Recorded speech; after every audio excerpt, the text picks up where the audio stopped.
198 человек в этом году планируют переселить по федеральному проекту обеспечения устойчивого сокращения непригодного для проживания жилищного фонда национального проекта «Жилье и городская среда». Он реализуется благодаря выкупу помещений у граждан по определенной сумме за квадратный метр. Но вот многих потенциальных новоселов это не устраивает. Почему, узнаем из репортажа.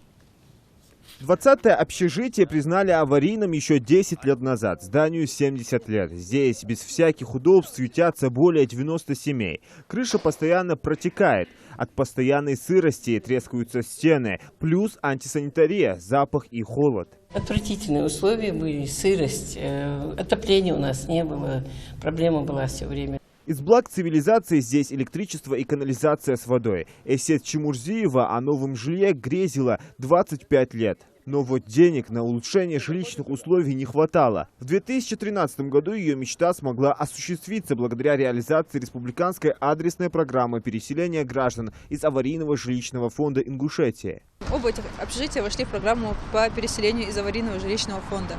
В 2013-2015 года имелись кое-какие проблемы с расселением данных семей в связи с тем, что квадратура предоставляемых помещений она не соответствовала к тем квадратурам, в которых они проживают.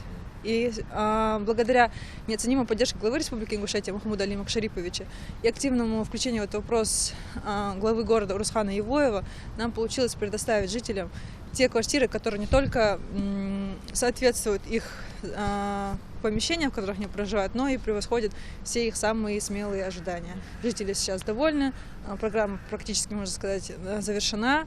В общежитии 20 у нас, в принципе, 90% семей расселены. И аналогичная ситуация у нас в общежитии номер 38.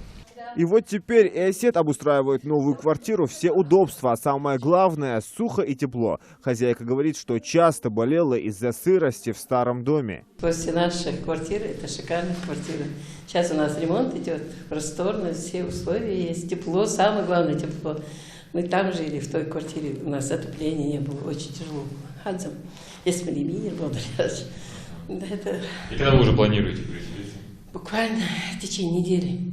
Не доделывая ремонт, мы хотим переехать. А побыстрее уже? Да, потому что в квартирах сильная сырость, жить очень. Программа по переселению граждан действовала с 2013 по 2015 годы и помогла улучшить быт 3000 граждан республики.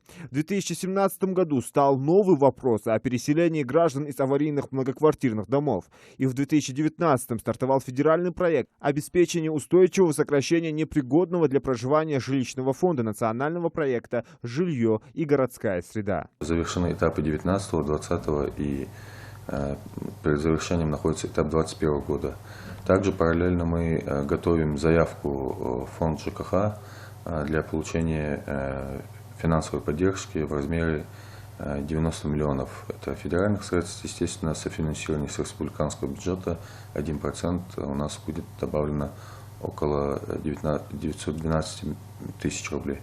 Этот проект реализовывался через выкуп квартир у владельцев аварийного дома. Он рассчитывался из стоимости 1 квадратного метра, исходя из приказа Минстроя России по установлению стоимости жилой площади. На тот момент эта сумма составляла 32 тысячи рублей. За последние годы было переселено 260 человек на общую квадратуру 2062 квадратных метров. В этом году способ реализации программы изменился. Будем приобретать уже готовое жилье, то есть у застройщика, который уже построил, ввел в эксплуатацию многоквартирный дом. В рамках 185-го федерального закона у нас идет программа квадрат-квадрат, то есть по 185-му федеральному закону мы должны жителю предоставить квадратуру такую же, какая у него была. Но, естественно, на сегодняшний день все, кто получали жилье именно по переселению граждан,